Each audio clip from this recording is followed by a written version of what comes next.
Hello there. This is I Go Travel with Don Barnett. You don't have to look at these various videos that we've made on the Koocanusa. They don't have to be watched in any particular order. Each one is independent and can stand on its own. In this video here, we're going to look at a few things like Baynes Lake and one of the communities there. We're going to talk about the plight of shorebirds and things that that they're struggling with, and we'll end up showing you the American border right at the very end. What's the border like down there on the south end of the lake? Well, okay, let's take a look at the Koocanusa. Numerous rough roads run from the highway down to the shoreline. In summer, the lake is huge, and we here are only seeing a small part of it. In winter, all the water drains out, leaving only the Kootenai River as the only water in the basin. This is the bridge across the Koocanusa. There are two good two-lane paved highways on each side of the lake. You can meet a few logging trucks, but the big timber is long gone. The waters of the Koocanusa are certainly worth negotiating. Let's enjoy some sand cliffs along the shoreline. Different times of day and changing sunlight conditions afford or really affect the color of the cliffs. These holes are the holes of swallows who seem to be continuously darting through the air. Their cliffs holes are sloped upward from the opening to avoid flooding. And you can see some of the swallows darting about here. Their holes are reoccupied year after year, and the swallows fly through the air eating insects as they fly over both land and water. How about this unique bird, the long-billed curlew? You see them around the Koocanusa. I was on a bike trail where they had a lot of interpretive signs, and one of the signs told about this curlew, and I talked about that. So if you're interested, go to my website and go to the bicycle video section, and the bike trail that we were on was the one on the Rampart bike trail, and that's where we talk about this unique bird that's along the Koocanusa. This unique curlew nests along the shore.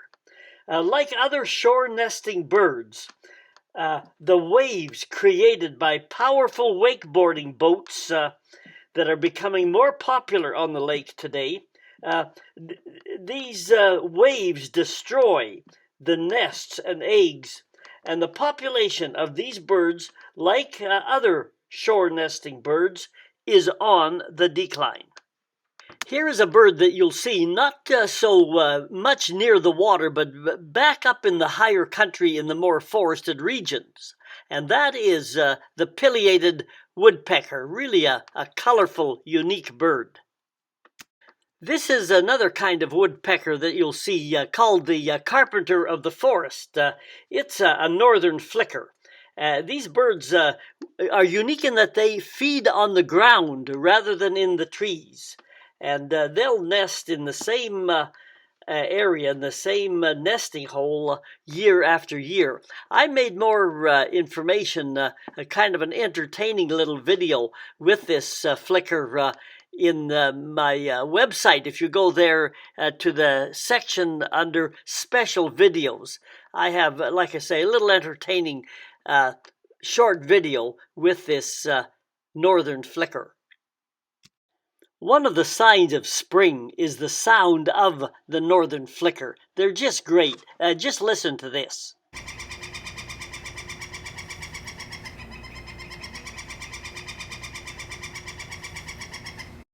The most common birds on the lake probably are Canada geese, and you often see a family swimming down the lake like this.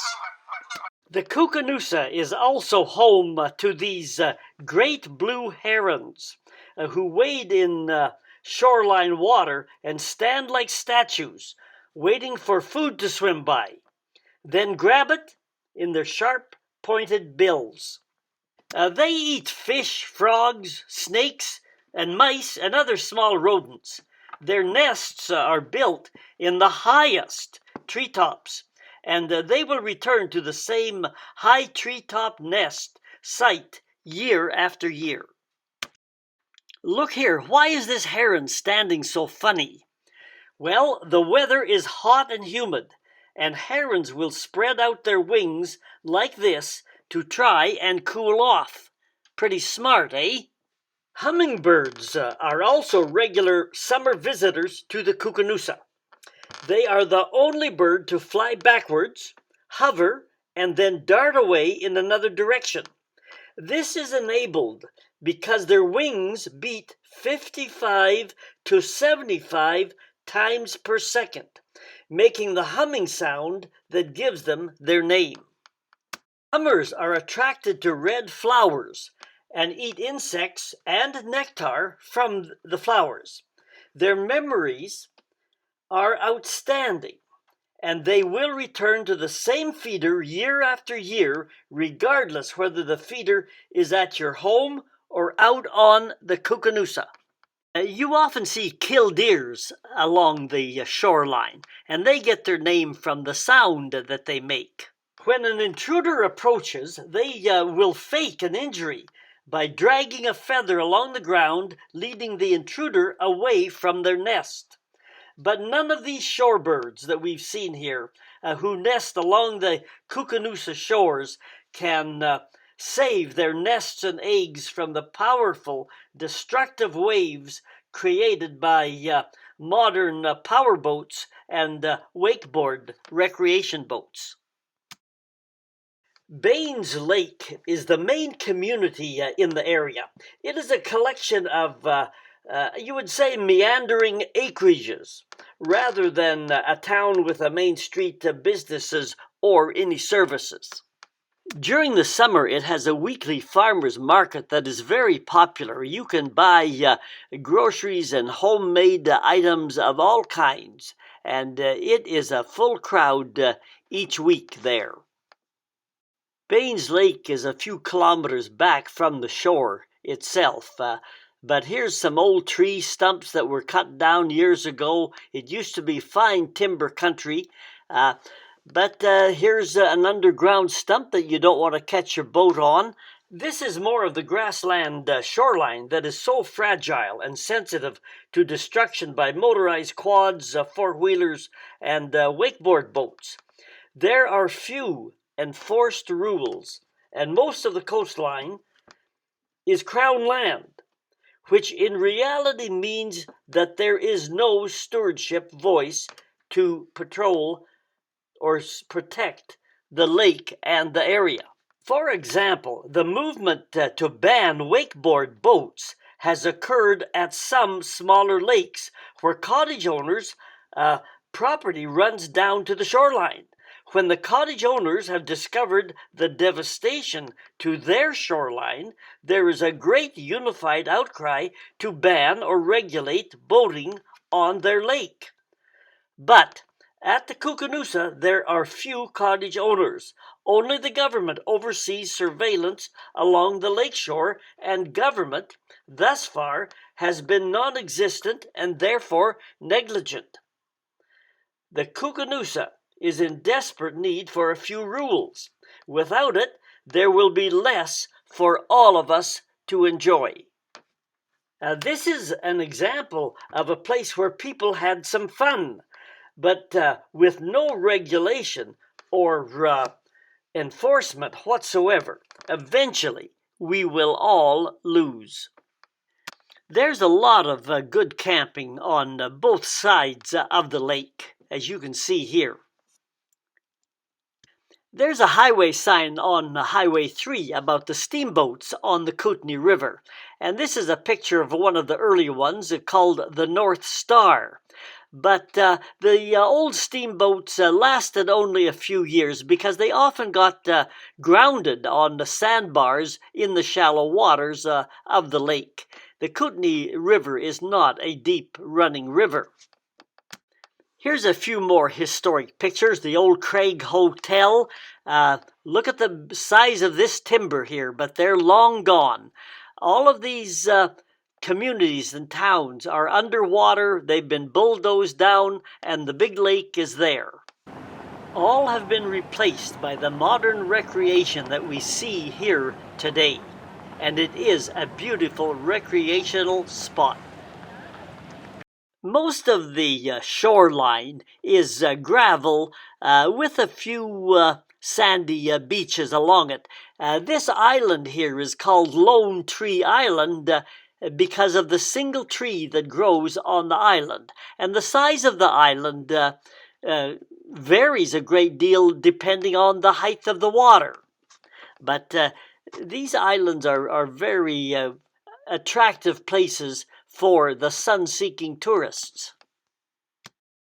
Part of the beauty are the birds, like this bald-headed eagle, a mature white-headed eagle, different than the other eagle there, the bigger one, the golden eagle.